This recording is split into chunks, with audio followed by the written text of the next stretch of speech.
dessa casa de amor. A Casa Desimporta nos convida semanalmente a rememorarmos os ensinamentos do nosso mestre através da prática da evangelho-terapia.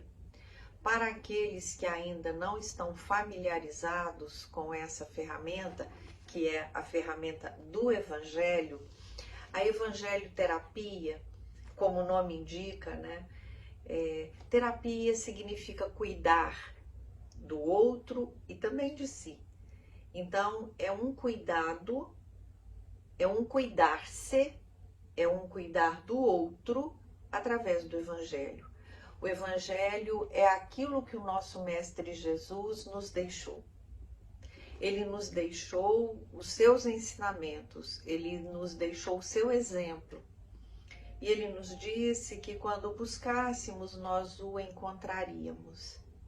E nós o buscamos e deveríamos buscá-lo com uma frequência maior, porque os ensinamentos dele nos fortalecem, clareiam os nossos caminhos, sinalizam para nós, muitas vezes, equívocos que não percebemos. E para que nós possamos usar essa ferramenta, nós temos um pré-requisito, que é que o nosso coração deseje. Para que o meu coração deseje compartilhar desses ensinamentos amorosos, eu preciso desejar, eu preciso reconhecer que essa é uma ferramenta que eu quero usar. E por isso, nesse instante, vamos juntar os nossos corações e vamos nos lembrar deste Pai que é amor, que é bondade, que é o tempo inteiro amor e disponibilidade para nós. E peçamos a Ele que, mais uma vez, usando os ensinamentos dele trazidos até nós pelo nosso irmão maior Jesus, nos aproximemos do cumprimento do nosso projeto divino. E aí eu abro o Evangelho de forma que parece acaso. E eu então abri no capítulo 28, que tem por título Coletânea de Preces. E a prece, quando eu abri, que os meus olhos se depararam, é com a número 64. O que é a coletânea de preces? Esse é o último capítulo do Evangelho. Muitas vezes nós desejamos pedir, agradecer, louvar e dizemos assim, mas eu não consigo achar as palavras não me vêm. Às vezes eu estou de tal forma emocionada e consternada pela situação que eu estou vivendo que eu não consigo achar as palavras. Então eu vou no capítulo 28 e lá eu encontro a coletânea de preces, que começa com a nossa oração dominical, que é o Pai Nosso, e é lindíssimo porque cada frase ela é clarificada, ela é exemplificada através de esclarecimentos que Kardec e outros espíritos de luz nos trazem. E aí, quando eu abri aqui, veio pelas almas sofredoras que pedem preces. O que significa isso? Às vezes, nós pensamos assim, meu Deus, eu conheço uma pessoa que eu imagino, ou eu ouvi falar de uma pessoa que sofreu tanto, que estava sofrendo, ou uma pessoa que não era amorosa, uma pessoa que não era gentil e que faleceu. E eu imagino que ela esteja em sofrimento, ou alguém me diz isso, e eu não sei como fazer essa prece. Vamos lá na coletânea de preces, que lá Kardec, com toda a equipe que laborou com ele para que a nossa doutrina fosse codificada, eles cuidaram também desse caminho para que nós pudéssemos usar as preces elaboradas por eles. E aí tem uma explicação que chama de prefácio.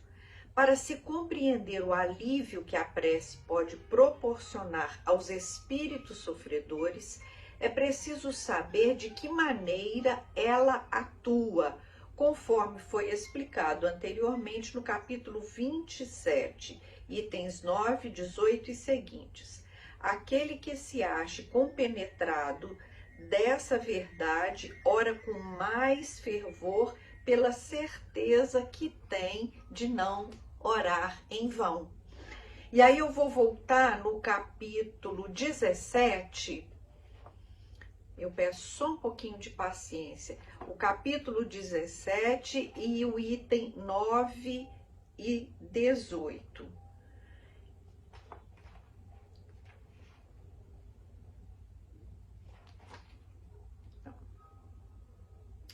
Gente, é capítulo 27, não é 17.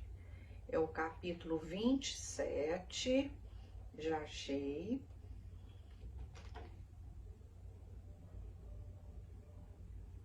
E o capítulo 27, ele tem por título Pedi e obtereis. Esse é o capítulo 27. E o capítulo 28 é a coletânea de preces. E aí, quando fala-se aqui numa prece para os espíritos sofredores, os irmãos fazem referência ao capítulo anterior, que é o capítulo 27, e o item 9, 18, vamos lá. O item 9, ele fala que a prece é uma invocação. Por intermédio dela, o homem entra em comunicação pelo pensamento com o ser a quem se dirige. Pode ter por objetivo um pedido, um agradecimento ou uma glorificação. Podemos orar por nós mesmos ou por outros, pelos vivos ou pelos mortos. As preces feitas a Deus são ouvidas pelos espíritos encarregados da execução de suas vontades.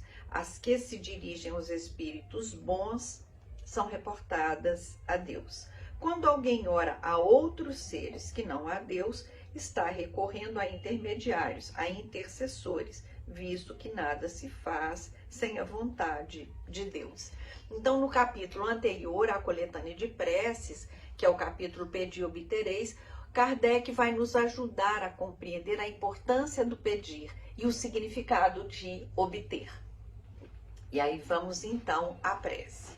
Diz assim: Deus clemente e misericordioso, que a tua bondade se estenda sobre todos os espíritos que se recomendam às nossas preces, e em particularmente sobre a alma de... Posso pensar numa pessoa, posso me lembrar de uma pessoa, de pessoas que estão sofrendo nesse momento e que pedem prece. Quem será que o nosso coração vai conduzir para quem, né? E aí me ocorreu por aquelas pessoas que, nesse momento que a humanidade precisa de tanta solidariedade, as pessoas que não foram solidárias, que usaram o poder em seu próprio benefício e que vieram a desencarnar, que vieram a falecer. Essas pessoas, essas almas estão em sofrimento. Então eu pensei nelas. Espíritos bons, que tendes por única ocupação fazer o bem, intercedei comigo pelo alívio deles. Fazei que lhes brilhe diante dos olhos um raio de esperança, e que a luz divina os esclareça acerca das imperfeições que os distanciam da morada dos bem-aventurados. Abri-lhes o coração ao arrependimento e ao desejo de se depurarem, a fim de lhes apressar o adiantamento.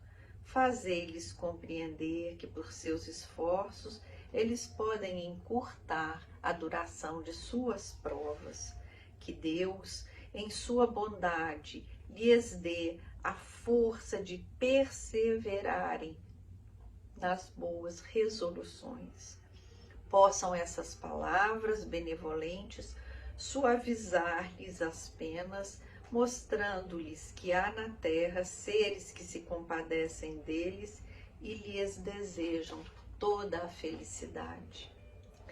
Então, meus queridos, Mais um grande ensinamento do nosso Mestre que está nos dizendo como a morte não existe, como aquele que morre continua vivo. Se aqui enquanto viva eu estou, eu praticar o mal, quando eu já não tiver mais este corpo para me servir, o meu espírito tem ciência do mal que provocou. E tudo aquilo que eu fizer, de bom e de ruim, eu terei que colher. E eis que eu encontro pessoas que, através da prática da evangelho-terapia, encontram uma prece e se lembram de pedir por aqueles que quase ninguém se lembra. Os nossos políticos, os nossos ditadores, os nossos agentes de saúde que mal baratearam a oportunidade de servir e de cuidar de nós. Então é esse o exercício do amor. O Evangelho é a ferramenta que me aproxima da dor do outro, que me faz compreender que os ensinamentos de Jesus, eles buscam a todo instante a minha evolução espiritual, a minha evolução enquanto espírito. Quis partir do átomo e chegarei à angelitude, porque este é o projeto do Pai para todos nós.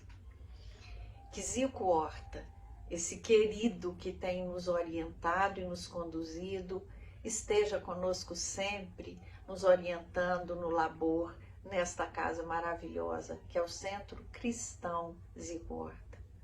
Muito obrigada pela oportunidade bendita de dizer a mim, primeiro, antes de dizer a vocês, sobre os ensinamentos do Mestre Jesus. Muita paz. Graças a Deus.